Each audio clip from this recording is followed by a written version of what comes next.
¿Quién eres? La voz al otro lado del teléfono era de mujer, gélida, nítida como una sentencia. Leo se quedó inmóvil, con el auricular pegado a la oreja. Era el número de Mateo, su Mateo. Soy su prometida, continuó la voz, destrozando el aire. ¿Y tú debes de ser otro de sus malentendidos? El mundo de Leo, ese edificio perfecto que había construido durante 6 meses, se derrumbó. No hubo un estruendo, solo el silencio ensordecedor de 1.000.000 de cristales rotos, y cada uno de los fragmentos se le clavaba directamente en el corazón. 6 meses antes, nada de esto existía. El silencio era solo silencio, y el corazón de Leo latía a un ritmo tranquilo y predecible. A sus 32 años, se había mudado de la ordenada paz de Salamanca al caos vibrante de Madrid con un solo propósito: construir.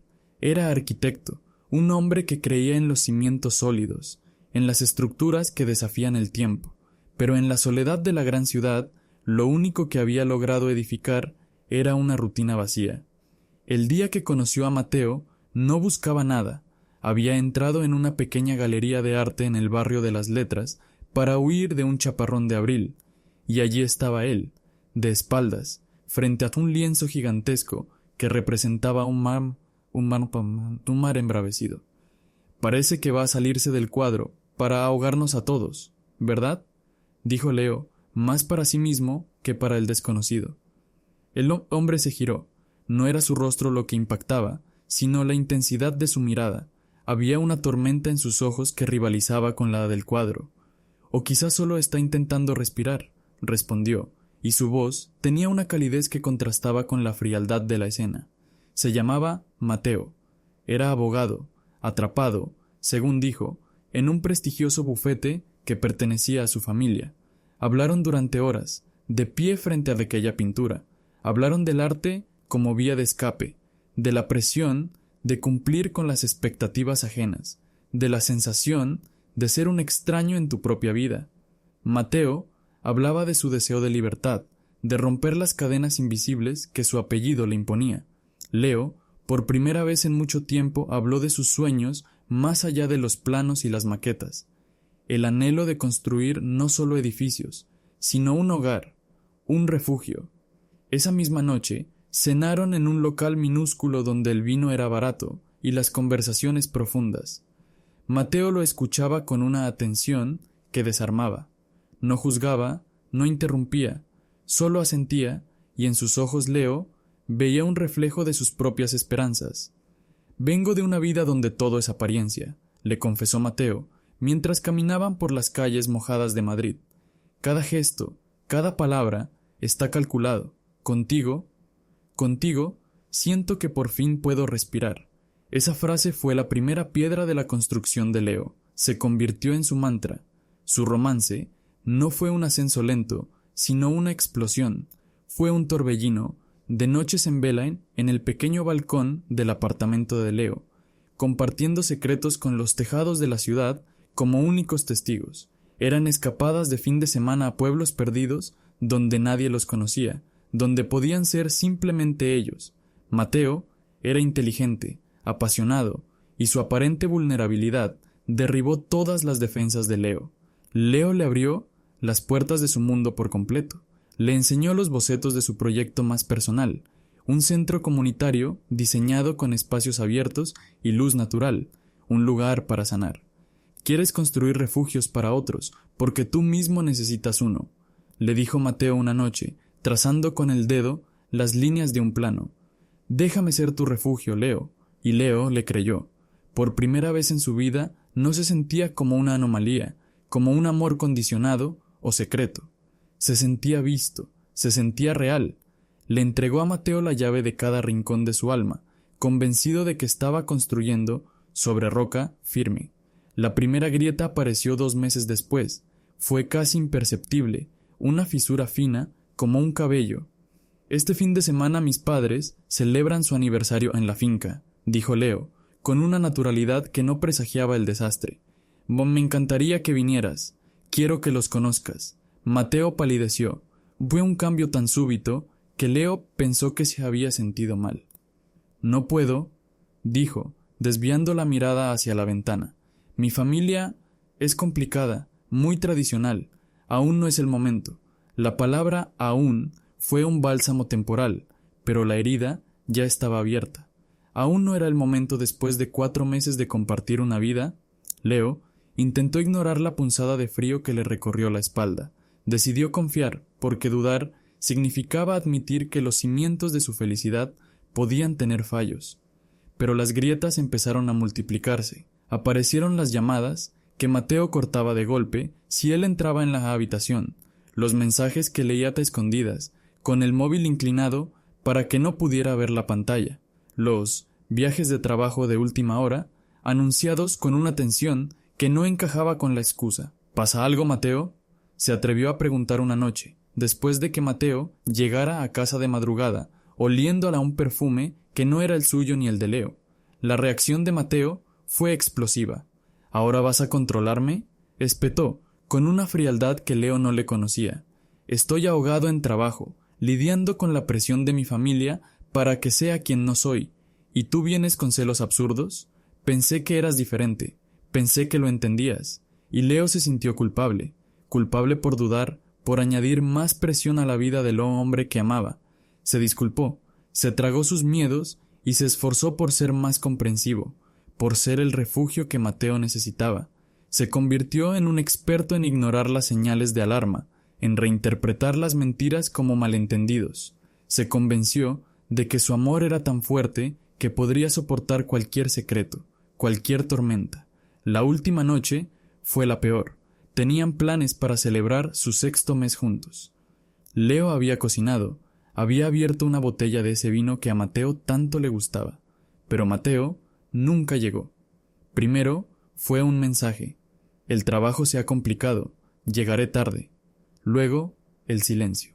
Leo llamó 1, 2, 10 veces. El teléfono sonaba, y sonaba hasta que saltaba el buzón de voz. La comida se enfrió sobre la mesa. Las velas se consumieron. La ansiedad de Leo creció hasta convertirse en un monstruo que devoraba el aire del apartamento.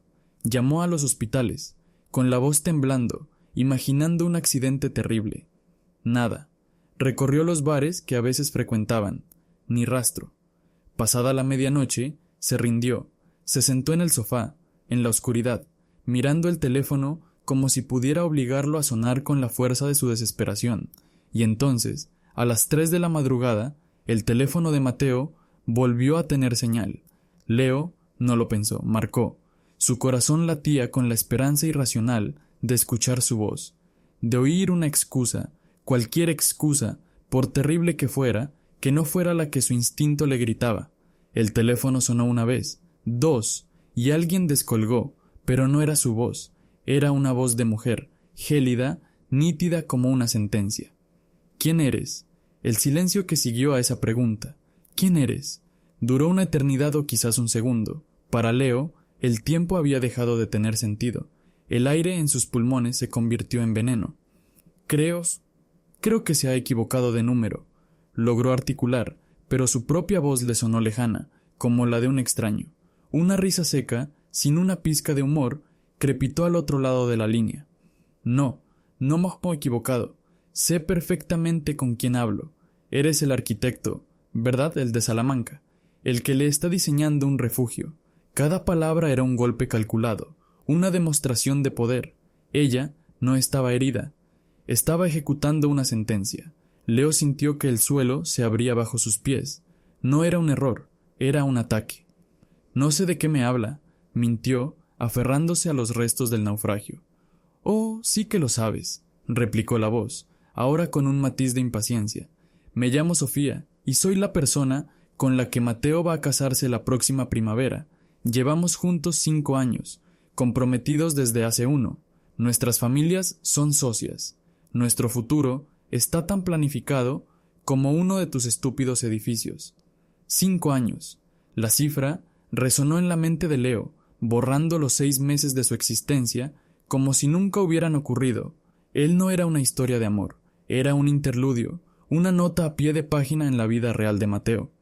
Él me quiere, susurró Leo, más para convencerse a sí mismo que a ella. Sofía soltó un suspiro, como si estuviera hablando con un niño. Cariño, Mateo no quiere con nadie. Mateo solo se tiene pánico a sí mismo, y ahora mismo está aquí, durmiendo a mi lado. Anoche tuvo una cena familiar, se quedó, como siempre hace. Hizo una pausa, y Leo pudo imaginar su sonrisa cruel. Supongo que tu celebración tendrá que esperar. Clic. La llamada terminó, pero el silencio que quedó era 1000 veces más ruidoso. Leo se quedó con el teléfono en la mano, un pedazo de plástico inerte que acababa de detonar su vida. Se miró las manos, las mismas manos que habían trazado planos para un futuro junto a él, las mismas que habían recorrido su piel. Ahora se sentían sucias. El apartamento, su refugio, se había transformado en la escena de un crimen. Cada objeto era una prueba de su estupidez. La botella de vino a medio empezar sobre la mesa, la chaqueta de Mateo colgada en el perchero, con su olor impregnado en la tela, el libro que leían juntos en la mesilla de noche, con una página marcada donde se habían quedado dormidos. Todo era una mentira, un decorado teatral, en el que él había sido el único actor que no conocía el guión.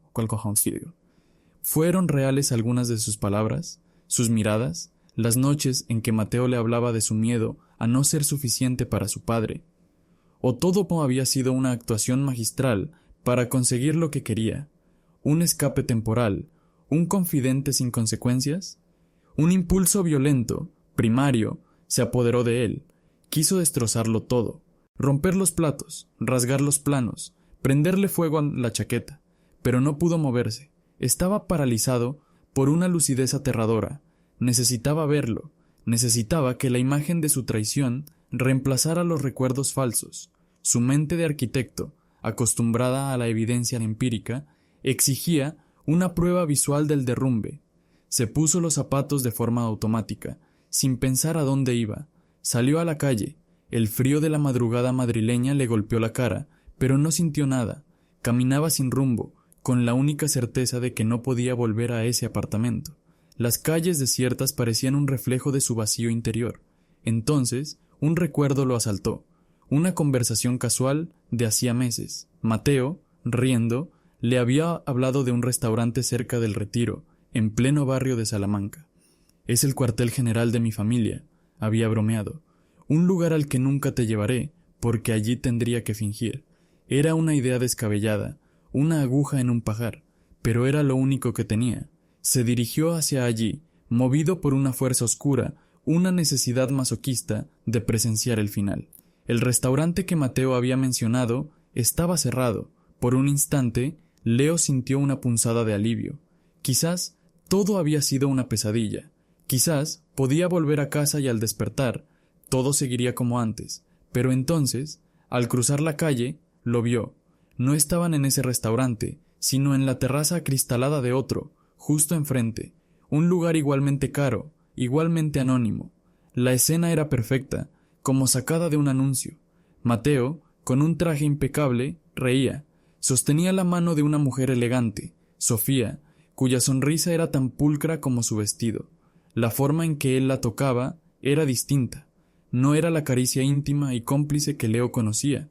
Era un gesto público, posesivo, un gesto para el mundo. Su risa también era diferente, más alta, más impostada. Era el Mateo que fingía. El Mateo que nunca le había pertenecido. Se quedó al otro lado de la calle, oculto en la sombra de un portal, observando. Se obligó a grabar cada detalle, la forma en que el camarero se dirigía a ellos con familiaridad, la manera en que Sofía apoyaba la cabeza en el hombro de Mateo, el brillo de un anillo en su dedo. Eran una pareja, una unidad sólida, impenetrable, y él era el fantasma al otro lado del cristal. Y entonces, como si sintiera su mirada, Mateo levantó la vista. Sus ojos se encontraron a través de la calle, a través del cristal. Leo esperaba ver culpa, o quizás tristeza, o incluso ira, pero lo que vio en los ojos de Mateo fue algo mucho peor.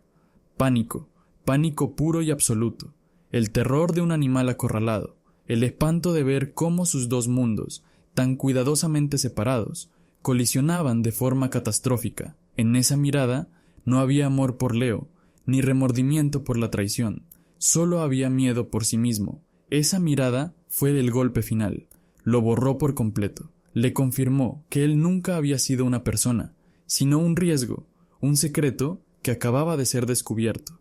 Leo no gritó, no lloró, no corrió a enfrentarlos. Simplemente dio media vuelta y empezó a caminar. Se alejó de allí con una calma antinatural, como si su cuerpo se moviera por inercia mientras su alma se hacía pedazos. Ya no había nada que decir.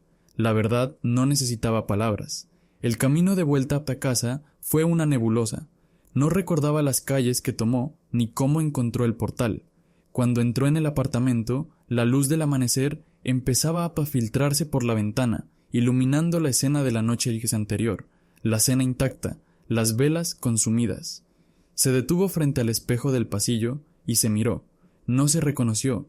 Vio el rostro de un idiota, un iluso que había confundido un andamio con una estructura sólida. Había invertido cada gramo de su ser en construir un amor sobre unos cimientos podridos, y ahora estaba solo, sepultado bajo las ruinas. El arquitecto que había diseñado, con una precisión milimétrica, su propia demolición. Los días que siguieron no fueron días. Fueron una sucesión de momentos sin luz, una mancha gris y continua en el calendario.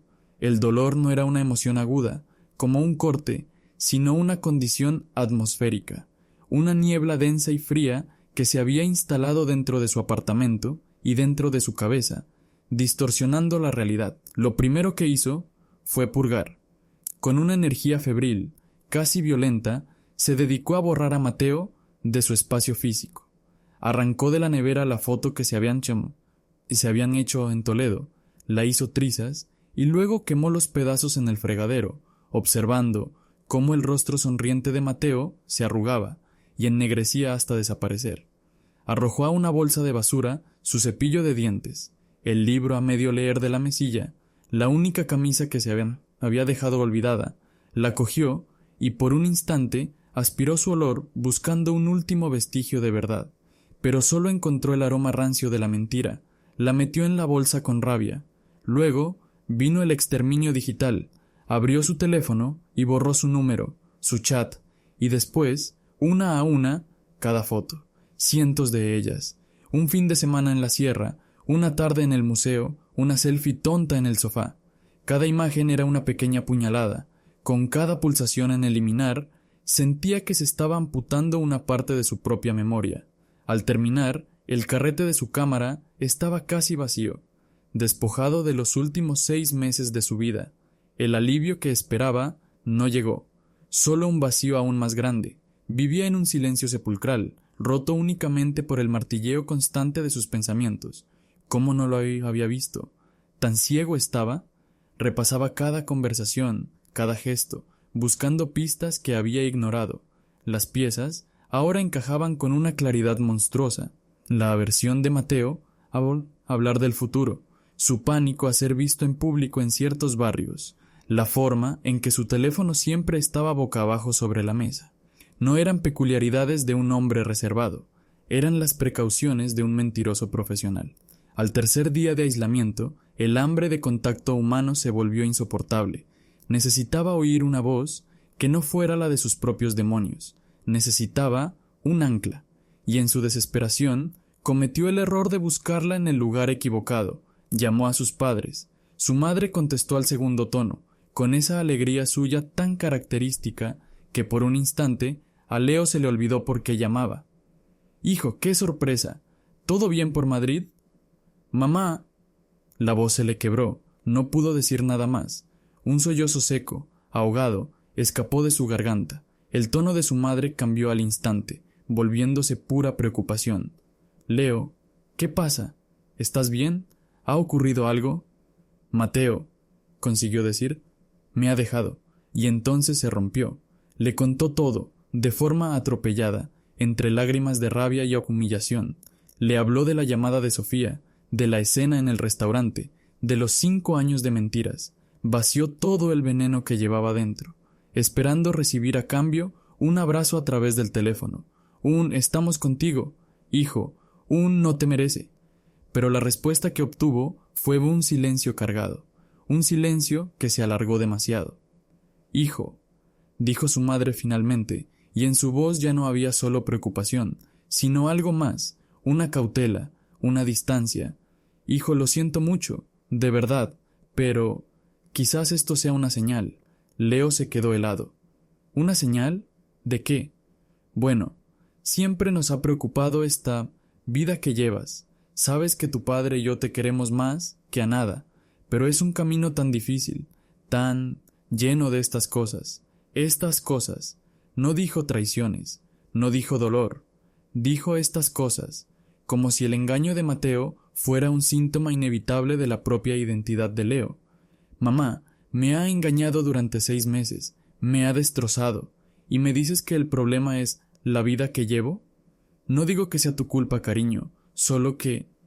Su voz se volvió un susurro de conspiración. No sé, quizás ahora podrías intentarlo de otra manera, encontrar a una buena chica, asentar la cabeza. Sería más sencillo, para ti, para todos, más sencillo para todos. Esas 4 palabras resonaron en la cabeza de Leo con la violencia de un portazo. Su dolor no era válido, su amor no era real, su sufrimiento era un inconveniente, un problema logístico en la vida de la familia que debía ser solucionado con un cambio de dirección. «Pásame a papá», dijo, con una voz que ya no era la suya. Oyó un murmullo al otro lado, y luego la voz grave de su padre. «Leo, tu madre me ha contado. Escucha, estas cosas pasan, hay que ser un hombre y seguir adelante. No puedes derrumbarte por un tipo que claramente no valía la pena». El tono era brusco, casi marcial, un intento torpe de infundirle ánimos que solo conseguía hurgar más en la herida. «No me estoy derrumbando porque no valiera la pena», replicó Leo, con la mandíbula tensa. «Me estoy derrumbando porque yo sí creía que la valía, porque yo sí amaba de verdad». «Pues ahí está tu error», sentenció su padre. «Pones demasiada intensidad en estas relaciones. La vida es más simple. Trabajo, familia, estabilidad. Deja de complicarte. Haz caso a tu madre». Leo colgó. No dijo adiós. Simplemente pulsó el botón rojo y arrojó el móvil al sofá. El silencio que volvió era diferente. Ya no era un silencio de soledad, era un silencio de exilio. La traición de Mateo le había roto el corazón, pero la llamada de sus padres le había arrancado el alma. Le habían quitado el último refugio que le quedaba, la idea de que, pasara lo que pasara, él era su hijo y lo querían incondicionalmente. Ahora estaba completamente solo. Los días siguientes fueron peores. Intentó trabajar, abrió los planos de su centro comunitario, ese proyecto que representaba todo en lo que creía: la luz, la apertura, la sanación. Pero las líneas rectas le parecían una burla. ¿Cómo podía diseñar un refugio para otros si él mismo estaba a la intemperie? Cerró el ordenador. Sus amigos le escribían. Clara, su mejor amiga, la más insistente. Mensajes de ánimo, invitaciones a salir, memes estúpidos para intentar sacarle una sonrisa. Olvídalo, es un capullo. Nadie merece tus lágrimas. Salimos esta noche y te emborrachas. No contestó más a ninguno. ¿Cómo explicarles que su dolor iba más allá de un simple desamor? ¿Cómo decirles que sentía que su propia existencia era un error de cálculo? Se aisló del mundo, dejó de comer, dejó de dormir. Madrid, la ciudad que había elegido como su tierra prometida, se convirtió en un territorio hostil. Cada pareja que veía por la calle, cogida de la mano, era un recordatorio de su fracaso. Cada risa que oía desde su balcón era un insulto. Una tarde, mientras la luz anaranjada del atardecer inundaba el salón, se quedó de pie frente al espejo, el mismo en el que se había visto después de descubrir la traición. Pero ahora no veía a un idiota, no veía a un iluso, veía a un completo desconocido, un hombre demacrado, con la mirada vacía, hueco por dentro. Había permitido que un hombre definiera su valía, y al marcharse se lo había llevado todo. No quedaba nada, solo las ruinas, y el aterrador silencio del arquitecto que se había quedado sin planos. El fondo no es un lugar, es un estado, un punto en el que el dolor deja de pesar porque ya no queda nada que pueda hundirse más. Leo llegó a ese punto al 7º día. No fue por una revelación, sino una constatación física. Se despertó en el suelo del salón, sin recordar cómo había llegado allí, con el cuerpo entumecido y la boca seca. La luz del mediodía entraba por la ventana, indiferente, y por primera vez no sintió nada, ni tristeza, ni rabia, ni humillación, solo un vacío absoluto, una ausencia total de sí mismo. Fue en ese preciso instante de la nada cuando llamaron a la puerta. No llamaron, aporrearon, unos golpes secos, insistentes que parecían hacer temblar las paredes. Era Clara. Leo no abrió. Se quedó en el suelo, inmóvil, esperando que se fuera, pero los golpes no cesaron, se convirtieron en una orden. Leo, sé que estás ahí. O me abres esta puerta o llamo a un cerrajero y te juro que le digo que hay una fuga de gas. ¡Abre! La amenaza era tan absurda, tan típica de Clara, que algo dentro de Leo reaccionó. Un músculo facial se contrajo, se levantó con la lentitud de un anciano y abrió la puerta. Clara entró como un huracán. No le preguntó cómo estaba, no le ofreció un abrazo. Lo primero que hizo fue recorrer el apartamento con la mirada, evaluando el desastre, los platos sucios, las persianas bajadas, el olor a aire viciado. Luego se plantó frente a él. «Tienes el aspecto de un fantasma que ha perdido su sábana», dijo, sin rodeos. «He venido a sacarte de aquí». «No quiero ir a ningún sitio», respondió Leo, con una voz ronca por el desuso. «No te he preguntado qué quieres, te he dicho lo que vamos a hacer». Clara cogió la bolsa de basura, que aún estaba en un rincón, llena de los restos de Mateo, y la ató con fuerza. «Tienes 5 minutos para ducharte. No te molestes en afeitarte, no vamos a una boda». Leo no tuvo fuerzas para discutir. Se movió por pura obediencia, como un autómata. Mientras el agua caliente le caía encima, no sintió alivio, solo la extraña sensación de estar habitando un cuerpo que ya no le pertenecía.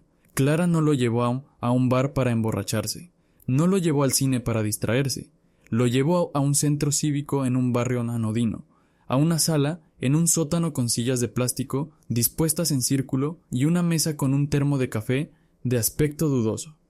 «¿Qué es esto?», preguntó Leo, sintiendo una punzada de pánico. «Un lugar donde no tienes que fingir», respondió Clara. «Un grupo de apoyo, gente como tú, gente como yo, gente». Lo quiso huir.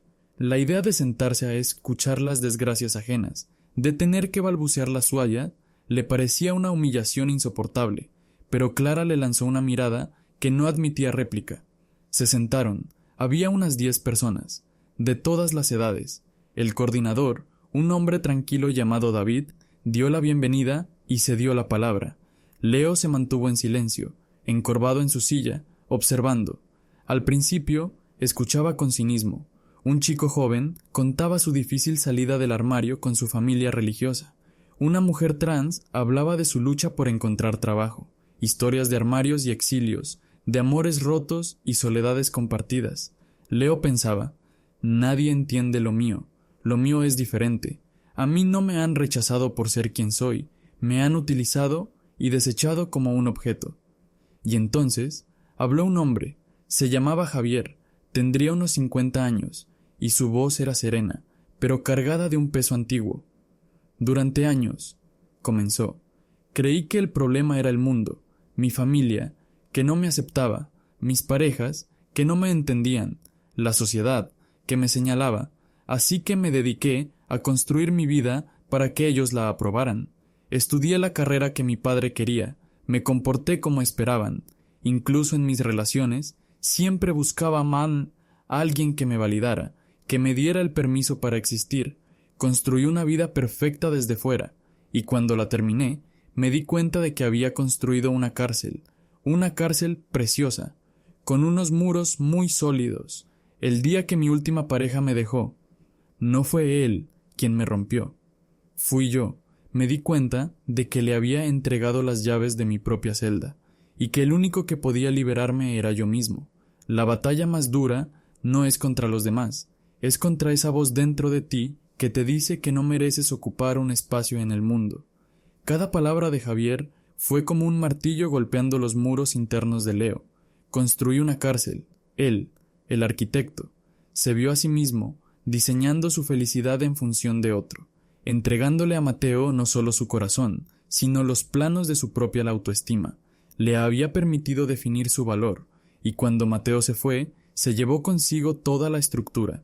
No era la traición lo que lo había destruido, era su propia dependencia, su necesidad de que el amor de otro legitimara su existencia.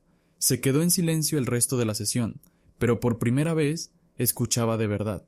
Oía el eco de su propio dolor en las historias de los demás. No eran idénticas, pero la raíz era la misma, la lucha por sentirse digno de amor, empezando por el propio. Al salir, la noche madrileña lo recibió de otra manera.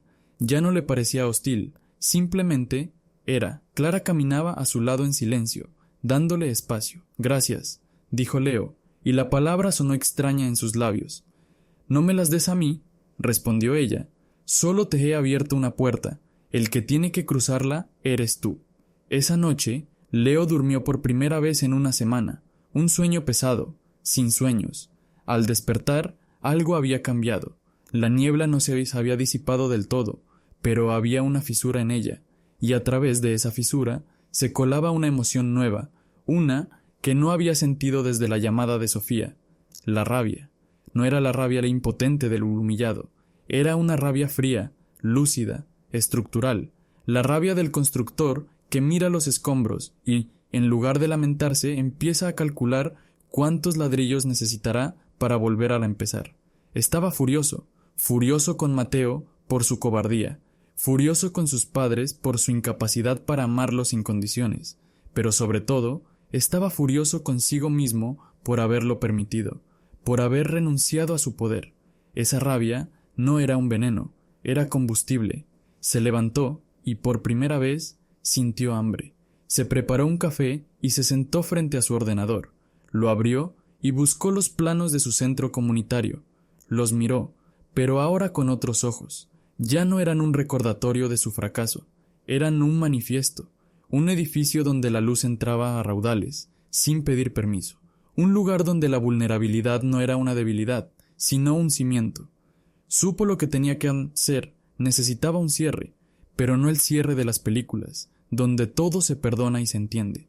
Necesitaba un acto de afirmación, necesitaba enfrentarse a Mateo, no para recuperarlo, no para pedirle explicaciones, que seguramente serían más mentiras. Necesitaba mirarlo a los ojos y devolverle la vergüenza que le había endosado. Necesitaba que supiera que el edificio que había intentado demoler seguía en pie, quizás con grietas, quizás necesitando una reforma integral, pero en pie. Se trataba de recuperar sus propios planos, de reclamar su historia. Cogió el teléfono, su pulgar tembló al buscar en el historial de llamadas. El número seguía allí, el de la noche de la llamada de Sofía. Lo había borrado de sus contactos, pero no de su memoria reciente. Lo miró fijamente. Su corazón empezó a latir con fuerza, pero no era miedo, era determinación. Pulsó el botón de llamar. Un tono. 2. Sí. La voz de Mateo, sorprendida, cautelosa. Leo respiró hondo, anclándose en su rabia, en su recién descubierta dignidad. «Soy Leo», dijo, y su voz sonó firme, irreconocible para él mismo. «Necesitamos hablar». Quedaron en la galería de arte. La elección del lugar no fue casual, fue una decisión deliberada de Leo. Quería que el principio y el fin de la mentira tuvieran el mismo escenario. Quería profanar el recuerdo, despojarlo de toda su falsa magia. Esta vez no habría arte que distrajera, ni chaparrones que los empujaran a buscar refugio el uno en el otro. Solo la verdad, desnuda y brutal. Leo llegó primero. Se paró frente al mismo cuadro del mar embravecido.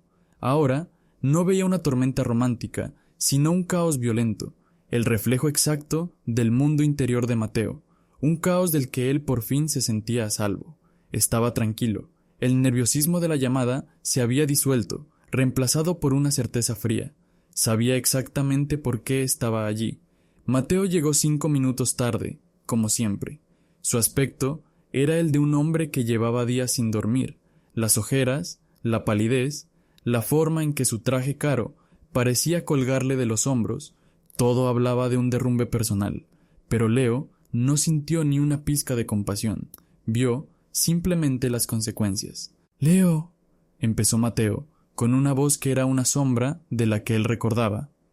«Gracias por venir». «No he venido por ti, Mateo», lo cortó Leo, sin girarse para mirarlo, manteniendo la vista fija en el lienzo. «He venido por mí». Esa frase desarmó a Mateo. Esperaba gritos, lágrimas, reproches. no un monólogo interior al que él solo había sido invitado como espectador. Se acercó y se paró a su lado, mirando también el cuadro. El silencio entre ellos era denso, lleno de todo lo que nunca se había dicho. «Lo siento», dijo Mateo finalmente. «Sé que no sirve de nada, pero lo siento. Las cosas se complicaron». Leo soltó una risa seca, sin humor. «Se complicaron», repitió, paladeando las palabras como si fueran veneno. «No, Mateo, no se complicaron. Tú las complicaste. Usaste a las personas como si fueran materiales de construcción para dos edificios distintos, esperando que los cimientos de uno nunca tocaran los del otro. Pero la arquitectura no funciona así, y la vida tampoco». Ahora sí, se giró para mirarlo. Por primera vez desde que lo vio en la terraza con Sofía, lo miró directamente a los ojos. El pánico seguía allí, pero ahora estaba mezclado con una desesperación suplicante. «No sabes lo que es vivir como yo», intentó defenderse Mateo. «La presión de mi familia, las expectativas, mi padre». «¿Tu padre?», interrumpió Leo, y su voz se endureció como el acero. «¿Vas a usar a tu padre como excusa? ¿A tu apellido? ¿A tu miedo? Todos tenemos miedo, Mateo. ¿Crees que para mí ha sido fácil?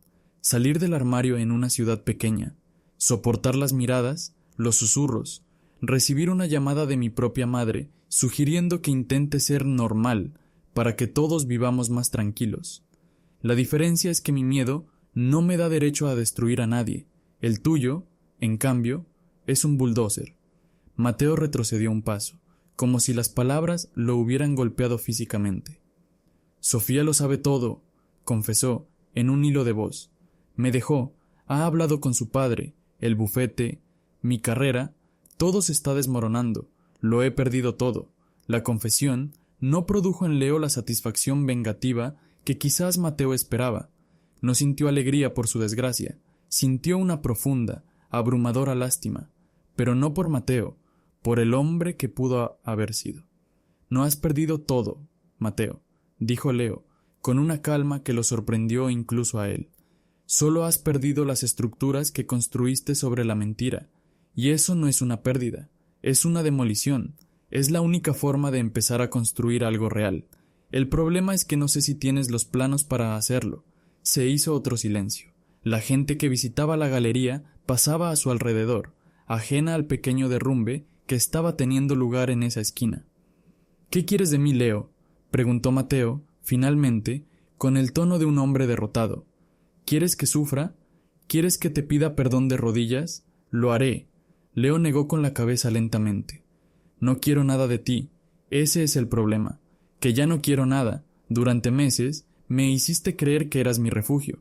Pero un refugio no tiene dos puertas, una para el sol y otra para la tormenta. No tiene paredes falsas. Lo que tú me ofreciste no era un hogar, era una maqueta, y yo he venido a devolvértela». Leo dio un paso hacia él, invadiendo su espacio personal. Su voz se convirtió en un susurro, pero cargado con todo el peso de su dolor y su rabia. «No te perdono, Mateo. Quizás algún día lo haga, pero no por ti, sino por mí, para liberarme del último ladrillo que me ata a ti. Pero hoy no. Hoy quiero que vivas con lo que has hecho. Quiero que cada vez que veas este cuadro o pases por esta calle, te acuerdes de mí, no como tu malentendido, sino como el arquitecto que te mostró los planos de tu propia ruina». Sin esperar respuesta, Leo dio media vuelta y se marchó. No miró atrás. Caminó con la espalda recta, sintiendo como con cada paso se desprendía de un peso invisible. Cruzó la puerta de la galería y salió a la luz del sol. El aire de Madrid nunca le había parecido tan limpio, tan respirable. No se sentía eufórico, no se sentía feliz, se sentía en paz, una paz extraña, ganada a pulso, la paz que sigue al final de una guerra. Pasó un año. Leo estaba de pie en un escenario improvisado, frente a una docena de personas, miembros del ayuntamiento, inversores y periodistas locales. Detrás de él, una gran pantalla mostraba los renders de su proyecto, el Centro Comunitario Luz y Espacio. Su proyecto había ganado el concurso municipal. Su voz, al hablar por el micrófono, era firme y clara.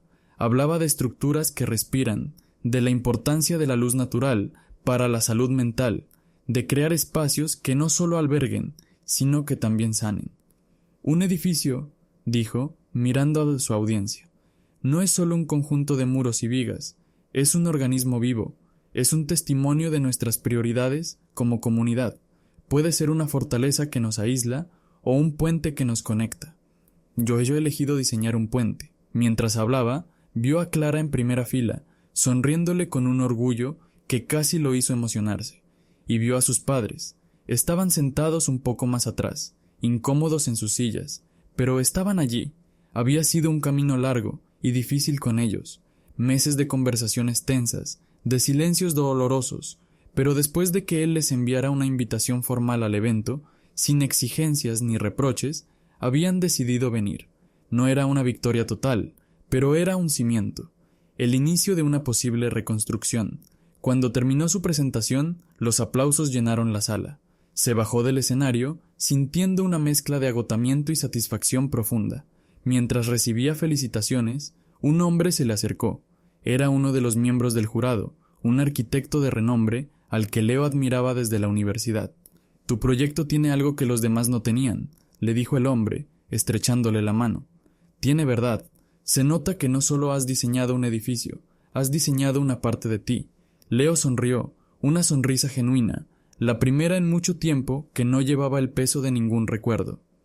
«Digamos que tuve que demoler la estructura original para poder empezar de nuevo. Más tarde, mientras recogía sus cosas, su teléfono vibró. Era un mensaje de un número desconocido. «Felicidades. Lo he visto en la prensa. Te lo mereces. Te deseo lo mejor». Era de Mateo. Leo miró el mensaje durante unos segundos. No sintió rabia, no sintió dolor, no sintió nada. Simplemente borró el mensaje sin responder y bloqueó el número.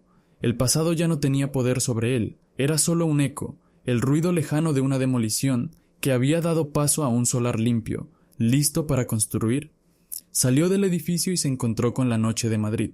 Las luces de la ciudad brillaban como una promesa. No sabía qué le deparaba el futuro.